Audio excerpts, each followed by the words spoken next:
Bonjour Nathalie Lefebvre et Bonjour merci, Nathalie, bonjour et merci d'avoir accepté l'invitation. avec grande joie. Je suis très heureuse d'être ici avec vous. Merci, c'est un plaisir qui est partagé Nathalie. Alors j'aimerais savoir si tu peux partager avec nous voilà, ta passion. Alors moi, j'ai une grande passion depuis toujours qui est presque devenue un petit peu un métier. C'est ça qui est intéressant, c'est que je crois qu'on pose jamais les yeux par hasard sur des situations, sur des êtres, sur des choses en tout cas. Et chez moi, ça a été vraiment le fil rouge de l'amour. Je sais que, alors à travers évidemment la question de la relation amoureuse, mais on va dire du lien. C'est vrai que l'amour chez moi a toujours pris une place très importante. D'abord en me questionnant sur qu'est-ce qui a fait que mes parents n'ont pas réussi à bien s'aimer, parce que j'ai compris aussi que parfois l'amour ne suffisait pas, qu'on avait quand même des difficultés à pouvoir s'aimer, à vivre ensemble. Ça a été moi-même après dans des rencontres amoureuses palpitantes qui m'ont fait écrire, c'est ce que je dis souvent, beaucoup de journaux intimes. Aujourd'hui, j'écris des ouvrages, mais c'est vrai que ça a peut-être démarré par tout simplement le fait de raconter à mes journaux intimes mes passions amoureuses d'enfants et voilà les êtres que je pouvais croiser sur mon chemin. Donc je dirais que ça a été quand même un fil rouge assez intéressant et qui m'a fait me questionner en fait sur l'humain. Donc je dirais que presque la passion qui en a découlé, c'est la compréhension de l'humain. Aujourd'hui, voilà, ça m'a mené, on va en parler, à devenir coach. J'ai été dans une première partie de carrière journaliste. Je dirige toujours une radio qui parle justement d'approche de santé naturelle, mais plus largement de développement de soi, en fait, et de développement de, en tant qu'être humain, qu'est-ce qu'on vient faire sur Terre, quel est le sens de la vie, etc. Donc voilà, je dirais que le premier aspect, ça a été de me passionner pour l'amour. Qu'est-ce que l'amour, où se fonde l'amour? Et donc là, ça a été la question du lien avec les autres, de l'affect. Et puis derrière, bah voilà, cette passion pour l'humain et sa compréhension qui m'a fait lire Freud quand j'avais 16 ans. Alors j'ai absolument rien compris, mais j'avais déjà un attrait pour ça et pour me dire, ok, on peut analyser qu'est-ce que la psychanalyse, comment on peut comprendre nos fonctionnements, d'où viennent-ils, est-ce qu'on arrive sur Terre avec un héritage? Donc voilà, ça a toujours été très présent dans ma vie et je dirais que ça continue de me suivre encore aujourd'hui. Alors depuis combien de temps tu exerces cette passion, on va dire? Bah depuis mes 19 ans, j'ai eu la chance de démarrer comme journaliste, comme je le disais, voilà, à l'âge de 19 ans, d'avoir un patron extraordinaire qui m'a appris mon métier. Donc, je ne suis pas passée par la case diplôme. Et c'est vrai que dans mon parcours, c'est quelque chose d'assez atypique parce que j'ai toujours, pour moi, forgé mon expérience avec justement le fait d'y aller directement dans l'action et d'apprendre en fait dans l'action. Donc, j'ai eu beaucoup de chance d'avoir aussi les bonnes personnes au bon moment sur mon chemin, mais on va dire que ce patron qui a 19 ans a trouvé que j'avais quelque chose, alors quelque chose d'étrange, quelque chose de différent, en tout cas qui m'a permis de développer ce métier. Et pour moi, être journaliste, c'est vraiment aussi apprendre à mettre les autres en valeur, apprendre à mettre une information en valeur et à savoir derrière pouvoir la transmettre au plus grand nombre. Donc c'est passé par de l'écrit, c'est passé par de la radio aussi très vite. À 20 ans, j'ai commencé à devenir directrice de cette antenne, Radio Médecine Douce, qui aujourd'hui a beaucoup grandi. J'ai même récupéré cette antenne avec des associés voilà, plus récemment. Et puis, voilà, ce cheminement m'a fait à un moment donné avoir envie de transmettre aussi mes propres messages. Donc la question de l'amour est revenue à ce moment-là. J'ai écrit à l'heure actuelle 2 ouvrages qui parlent d'amour, un qui parle d'amour de soi, l'autre qui parle du couple, puisque comment on prolonge finalement l'amour de nous aussi à travers eh bien, une sphère qu'on forme à deux qui est le couple. Et je crois que ça va continuer en fait, c'est un sujet qui continue de m'inspirer. Et c'est venu aussi éveiller en moi l'envie d'accompagner à mon tour avec les outils qui, moi, m'avaient aidé, m'avaient touché, m'avaient transformé. Avec beaucoup d'instinct et d'inspiration aussi, parce que je fonctionne beaucoup comme ça. Et aujourd'hui, voilà, je suis devenue coach et c'est aussi dans l'objectif, évidemment, pour les gens que j'accompagne, de les aider à pouvoir sentir tout ce qu'il y a de merveilleux, de talentueux, de brillant en eux-mêmes. Et voilà, c'est vraiment la mission que je m'octroie, on va dire, dans toutes ces sphères-là, c'est d'impulser chez les autres un moment, l'envie cruciale dans leur existence de se rencontrer eux-mêmes, de rencontrer la personne qui vit en eux et de pouvoir faire vivre à cet être-là la plus belle des vies. Et je crois que ça passe avant tout par une décision, une autorisation, un engagement. Et c'est un engagement de soi à soi. Dans la vie, il n'y a pas que les choses qui se passent à l'extérieur de nous, il y a avant tout comment nous, en fait, on décide aussi d'investiguer qui l'on est, de rentrer pleinement dans notre responsabilité personnelle individuelle et de nous faire vivre déjà avant tout, sans attendre que ce soit les autres qui le fassent, la plus belle des existences, une existence dans laquelle en tout cas l'amour aura une place prépondérante puisque voilà, quand on me demande pour moi quelle est notre raison d'être sur Terre, eh bien, ou qu'est-ce que l'amour pour moi, je réponds c'est notre raison d'être sur Terre et voilà, et je le sens année après année encore plus présent ce message-là de me dire mais toute ma vie durant, ce qui va compter c'est l'amour en fait et je crois que quand je quitterai cette terre, c'est ce avec quoi je vais repartir. C'est pas tout ce que j'ai pu accumuler matériellement, c'est pas toutes les fois où j'ai eu des succès, mais c'est vraiment toutes les fois où le succès, ça a été d'aimer en fait et d'être aimé. Donc voilà, c'est vraiment un message qui pour moi me dépasse. Hein. C'est presque un peu une fulgurance, mais c'est en tout cas ce qui fait que je me lève chaque matin et que j'ai envie de transmettre et faire voilà, tous ces métiers à la fois. Justement, je voulais poser la question de savoir si tu avais fait des études par rapport à ça, mais c'est l'étude de la vie, j'imagine. Exactement. Et je trouve que c'est très intéressant aussi aujourd'hui d'imaginer que les gens justement ont envie de collaborer avec moi aussi parce que je ne suis pas diplômée d'école, parce que je ne suis pas, on va dire, dans un savoir uniformisé, même dans ma casquette de directrice de radio, d'animatrice, j'ai jamais été comme tout le monde. Et c'est aussi grâce au fait d'avoir pu me faire un peu ma propre expérience sur le terrain, c'est que j'ai développé, on va dire, ma touche à moi, en fait, mon empreinte.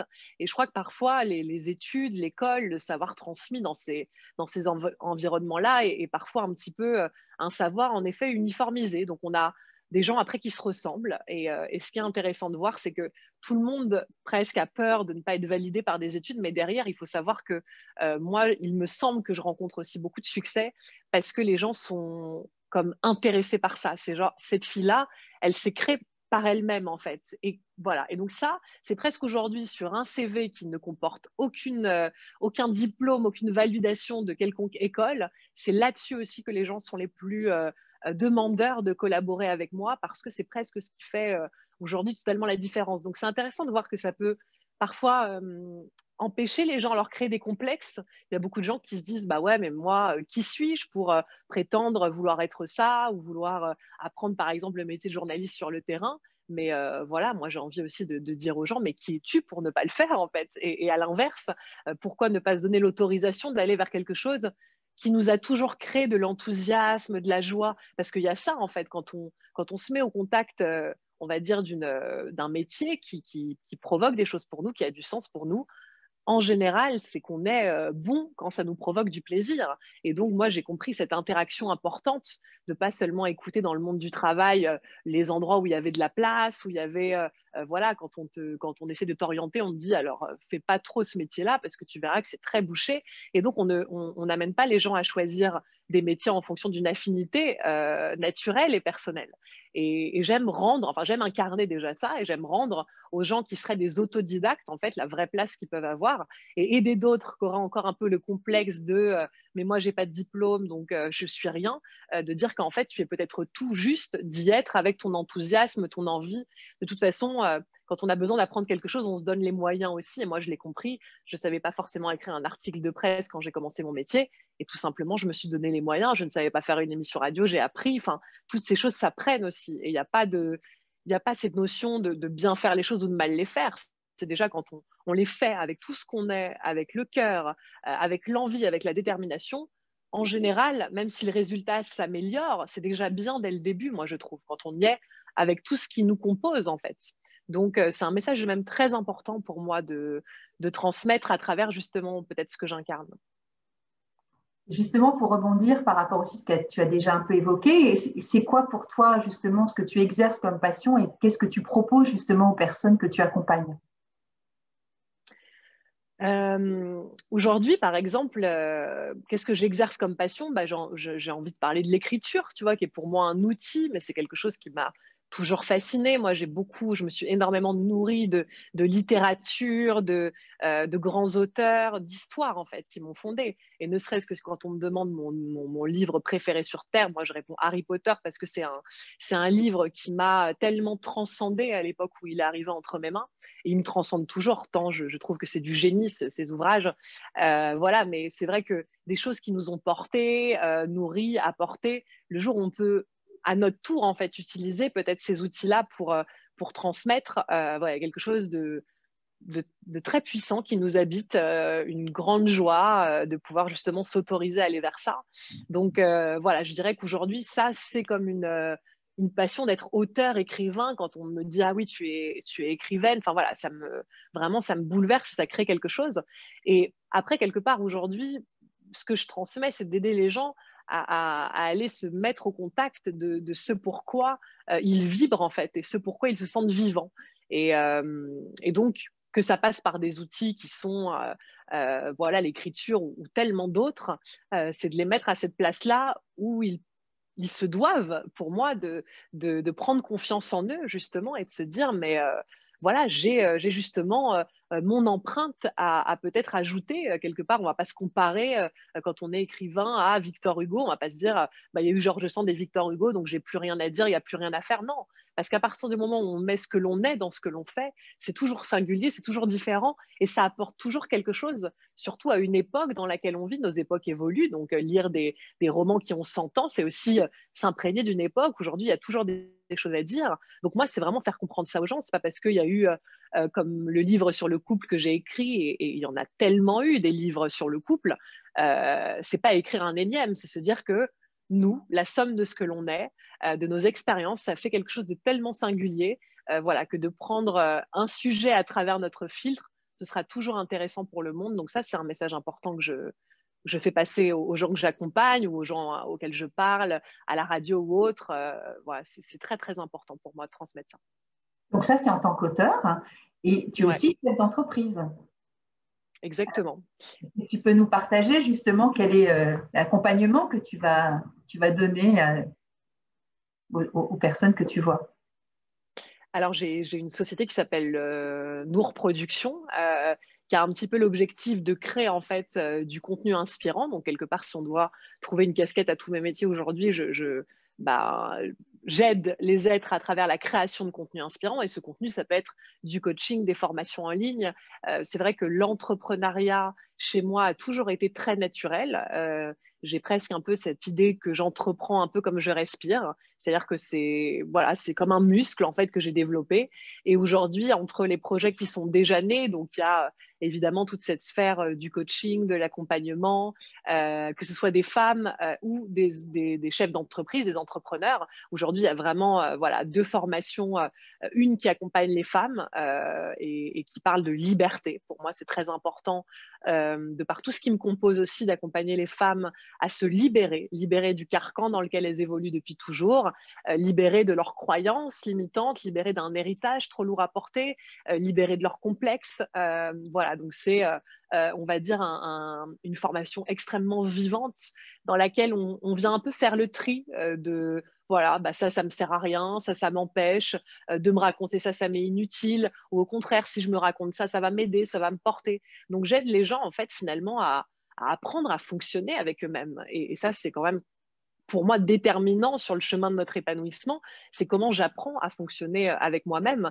Et en tant qu'entrepreneur, pour moi, c'est un petit peu la même chose. Finalement, je ressens bien que mon entreprise, bah, c'est moi en fait, c'est un prolongement de moi. Et donc, quand on parle de faire grandir une entreprise, de faire grandir son mindset entrepreneurial, bah, ça parle de comment je reviens aussi à l'intérieur de moi, que j'investigue les choses à l'intérieur de moi-même et que, voilà, pareil que le chemin de libération des femmes avec cette formation de coaching vraiment 100% femmes, bah, il y a un petit peu cette même idée d'aller regarder nos croyances, notre héritage concernant l'argent, le succès.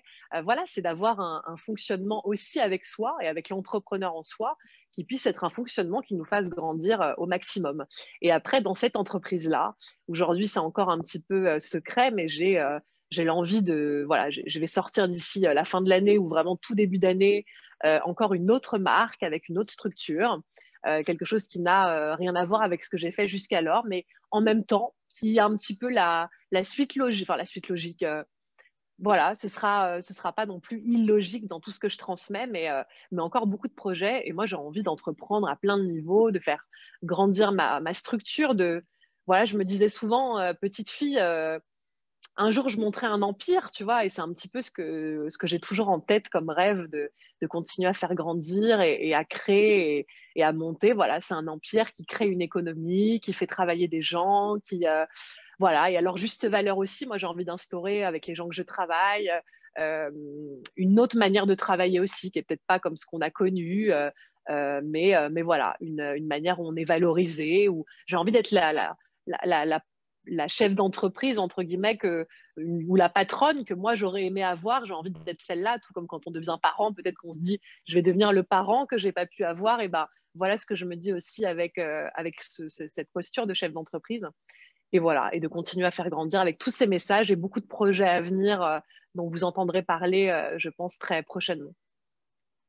Alors, du coup, sur tout ce que tu viens de proposer là, quel est le lien pour toi avec l'émotionnel quand tu accompagnes toutes ces personnes ou les lecteurs qui viennent te faire des témoignages sur les livres que tu as écrits?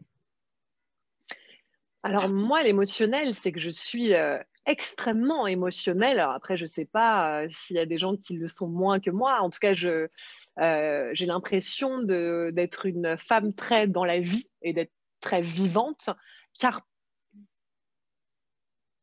Ah, ça a coupé. Ah, c'est bon? Ouais. Bon, on va Car... reprendre la question, c'est pas grave. Vas-y, vas-y. Alors, avec tout ce que tu viens de partager, quel est selon toi le lien avec l'émotionnel de cette partie de lecteur qui pourrait éventuellement revenir vers toi en te disant bah, témoignage sur la lecture de tes livres et puis aussi en tant que chef d'entreprise? J'ai envie de te répondre en deux phases. Déjà, je crois que dans tout ce que je fais, j'ai envie de provoquer de l'émotion. Moi, je crois que c'est dans le fait de ressentir des émotions qu'on bouge et qu'on grandit. Toutes les fois dans ma vie où j'ai passé des caps, émotionnellement, il y avait quelque chose qui se passait, que ce soit d'être tout d'un coup hyper touché par quelque chose, d'avoir des larmes qui coulent. C'est vraiment des moments de vie où il y a des paliers qui ont été passés, atteints.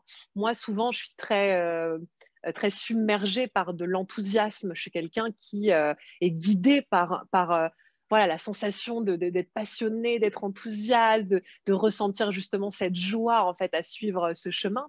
Je sais que moi, mes émotions sont vraiment mes boussoles, quoi, mes drivers. Elles me donnent accès à mes besoins, elles me permettent de m'ajuster aussi avec moi-même. Et c'est vrai que, voilà, je pense, alors peut-être une femme quelque part, j'ai envie de dire, parce que je remarque que quand on est une femme, on est assez proche de notre émotionnel. Je n'ai pas envie de faire une généralité, mais en tout cas chez moi, par rapport aux hommes que j'ai côtoyés, j'ai senti qu'ils étaient peut-être moins capable d'accueillir en fait voilà, cet espace émotionnel. Moi, j'ai toujours été une femme qui s'est autorisée à vivre ses émotions. Donc, je ne suis pas étonnée de moi si un matin je me réveille et que j'ai envie de pleurer et qu'une heure plus tard, je suis en train de sauter de joie. Et voilà, je ne vais pas penser de moi-même que je suis schizophrène ou folle. Je vais trouver ça naturel, enfin normal, quoi. Et ça a toujours été le cas. Et donc, du coup, souvent, quand on me parle des enfants qui ont une capacité à laisser les émotions les traverser, être, et d'ailleurs, dont on observe que quand ça les traverse, bah, ça ne dure pas forcément extrêmement longtemps. Et voilà, moi, j'ai toujours eu ce truc-là avec, j'ai pas de problème avec quelconque émotion, que ce soit même la colère. Hein, je sais qu'on va dire socialement parfois pas très bien accueillie. Bah, voilà, je suis quelqu'un qui s'autorise à vivre ses émotions et en tout cas derrière à en retirer les messages que j'ai besoin d'en retirer. Et voilà, et je crois que je vis pour être touchée, je vis pour être émue. Donc ça parle de l'émotionnel en fait. C'est pour moi ma plus grande des récompenses, c'est ça, c'est d'être émue par la vie que je mène, d'être émue d'un jour que je viens de vivre où je me suis sentie nourrie, touchée. Enfin voilà, c'est vraiment c'est même un biais par lequel voilà, je me sens être à ma place. Et c'est très important pour moi ouais, de me sentir touchée par les choses et profondément émue. Et je veux ressentir comme ça les choses toute ma vie. Et Et donc, par rapport aux gens que tu accompagnes, l'émotionnel aussi, comment ça se passe? J'imagine que ça doit émerger enfin, avec tout l'accompagnement que tu fais. Eh ben, c'est vrai que déjà, quand on incarne nous-mêmes quelque chose, on provoque inconsciemment aux autres l'autorisation de le faire vivre. Donc, il y a quelque chose chez moi où si les gens que j'accompagne me voient un jour pleurer, un jour être voilà, au comble de la joie, enfin, c'est pas forcément qu'ils me voient toujours comme ça, mais si ça arrive, ça arrive. Et en fait, moi, j'ai pas de problème à montrer ça. Donc, je sais que pour beaucoup de gens, je parlais de l'éducation tout à l'heure, mais pour beaucoup de gens, avoir grandi dans des familles où on t'a dit, bah écoute, tu ressens ça, mais on n'a pas donné on n'a pas donné d'intérêt en fait à tes émotions. Il y a aussi beaucoup de sphères familiales où tu ressens quelque chose, et ben écoute, tu gardes ça pour toi, ou en fait on t'écoute pas, c'est-à-dire voilà, on t'impose quelque chose et derrière il y a une émotion qui joue et on te dit mais c'est comme ça et peu importe ce que tu ressens.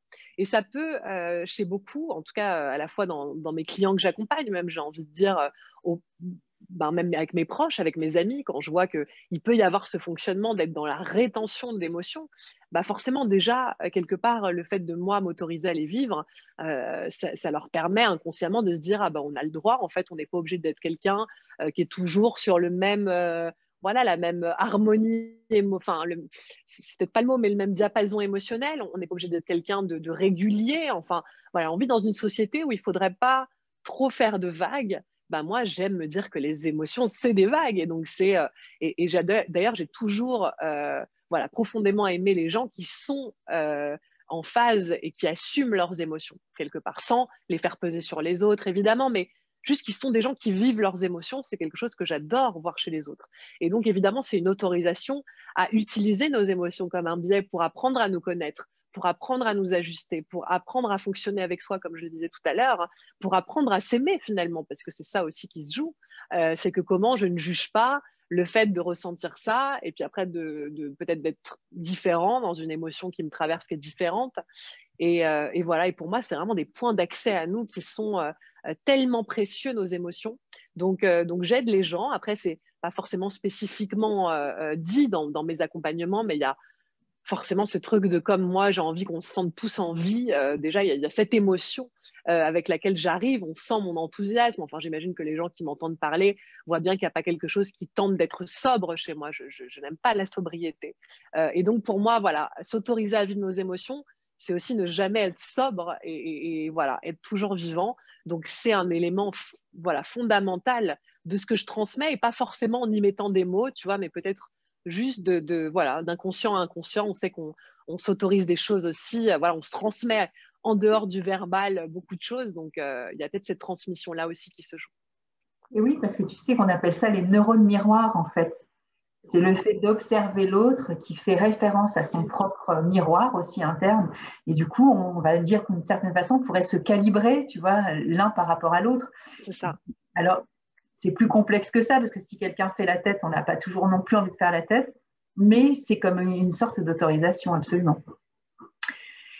Est-ce que tu aurais quelque chose envie, voilà, est-ce que tu aurais envie de partager, je reprends la phrase, est-ce que tu aurais envie de partager avec nous voilà, une petite idée ou quelque chose qui fait que toi, tu arrives à retrouver cet état d'équilibre émotionnel? Bah, en fait, si on prend le chemin, on va dire, réel de l'émotion, pour moi, euh, c'est encore une fois quelque chose qui nous traverse. Alors après, quand on n'a pas entendu ce que ça racontait de nous, est-ce que l'émotion va revenir, on va dire, persister? C'est ça, c'est que derrière, est-ce que donner du crédit à nos émotions nous aide pas aussi à les vivre plus rapidement, leur donner du sens? Et donc, voilà, quelque part, pour moi, c'est ça, c'est que je ne sais pas ce que c'est vraiment l'équilibre émotionnel aujourd'hui dans ma vie, puisque, comme je le disais, pour moi, c'est pas d'être non plus tout le temps sur un même diapason, mais c'est pas non plus me laisser complètement happer par des émotions en permanence. Donc c'est voilà comment justement quelque part vraiment les écouter, quoi, être attentif à ce que nous racontent nos émotions. Chez moi, en tout cas, ça m'aide voilà, à tout le temps m'ajuster. Et puis après, voilà, quand parfois on est submergé par une émotion, et ben, c'est de prendre le temps de la digérer et pas vouloir tout de suite Je veux dire, si par exemple on s'est mis en colère, qu'il y a eu une raison de nous mettre en colère, pourquoi est-ce qu'on voudrait que, voilà, en une seconde, redescendre, redevenir accessible? On a le droit aussi de s'autoriser à vivre ça. Donc, moi, il y a des fois où juste, bah, je vais toute seule, en fait. J'aime beaucoup être seule. Bah, je vais prendre un temps pour aller marcher, pour aller respirer. Aujourd'hui, j'ai la chance de vivre à la campagne, au bord de l'eau. Et donc, c'est vrai que d'aller mettre au bord de l'eau, d'aller respirer, d'aller vivre ce que j'ai besoin de vivre avec cette émotion-là. De toute façon, moi, mon expérience, c'est que les choses, elles redescendent. De pouvoir prendre du recul aussi. On peut avoir, voilà, peut-être une amie ou deux avec lesquelles on a envie de pouvoir partager aussi. À des moments, je sais que appeler quelqu'un qui compte pour moi, ça peut me permettre aussi de prendre du recul, puisque la personne de là où elle est, bah, forcément, elle va nous aider à prendre du recul. C'est pas toujours simple de prendre du recul sur soi. Donc, je dirais que toutes ces choses-là, moi, j'hésite pas à faire appel. Alors, faire appel, c'est pas à n'importe qui, hein, parce qu'on n'a pas envie d'avoir l'avis de n'importe qui sur notre vie, mais voilà, quelqu'un de confiance, un ami dont on sait que la vie est éclairant, en fait. Et c'est ça. Et donc, j'ai voilà mes deux, trois astuces parfois, ça pourrait être aussi, je ne sais pas, si j'ai besoin d'extérioriser quelque chose, d'aller faire du sport, de danser, voilà, je parlais de marcher, mais ça peut être plein de formes différentes. En tout cas, c'est ce qui m'aide à leur donner du sens à mes émotions dans un premier temps, leur donner vraiment une raison d'être. C'est-à-dire, tu n'es pas là par hasard, donc je ne te dis pas reviens à l'expéditeur sans avoir à un moment donné voilà, t'avoir donné un vrai espace de parole et d'expression, en fait, c'est un petit peu ça. Et après, derrière, prendre du recul, aller respirer, voilà. Et en général, les choses, elles se positionnent, se faire du bien aussi, s'aimer, hein, c'est sûr que si on nous a traduit toute notre enfance qu'être en colère, c'est pas bien, c'est moche, faut pas montrer ça, bah, du coup, on va être le premier à se flageller de le ressentir. Moi, si je me sens en colère, bah, je vais me faire du bien, je vais aller me faire couler un bain, voilà, je vais essayer d'avoir des gestes aussi tendres comme une maman à l'intérieur de moi qui ferait ce qu'il faut pour m'aider justement à laisser les choses se poser. Et c'est ce que je fais aussi avec mes proches, avec mon mari. Enfin voilà, c'est aussi comment parfois, justement, quand on est face à quelqu'un qui n'a pas su, lui, qui n'a pas eu cet apprentissage de oui, tes émotions ont une raison d'être, bah, de l'aider à comprendre qu'il a le droit de vivre ça et que c'est pas forcément parce que, encore une fois, on est en colère, on est triste et bah, voilà, qu'on ne doit pas l'écouter, le laisser être et puis justement essayer à ce moment-là de s'envelopper au maximum, se faire du bien. Voilà, je dirais qu'il y a vraiment ces notions-là pour moi. Je crois qu'on a les archétypes un peu de parents intérieurs et moi, je sens à l'intérieur de moi qu'il y a une maman qui gère, quoi, qui peut gérer quand j'ai besoin de me faire du bien. Donc, je dirais toutes ces choses-là à la fois, mais avant tout, vraiment d'écouter mes émotions et de pas justement les laisser sur le côté sans jamais vouloir m'en occuper. Je crois que c'est ce qui fait qu'elles peuvent être en rétention, revenir et voilà, et peut-être un peu plus nous chambouler que c'était le cas au départ. Bah, merci beaucoup, Nathalie, pour tout ce partage de tes passions multiples et variées. Avec Et grand plaisir. merci beaucoup. Et puis, bah, rendez-vous sur un prochain partage et émotion voilà, sur nos réseaux sociaux. Bonne journée, Nathalie. Belle journée à tous. Merci beaucoup. Merci. À Au revoir. bientôt, Nathalie. Au revoir.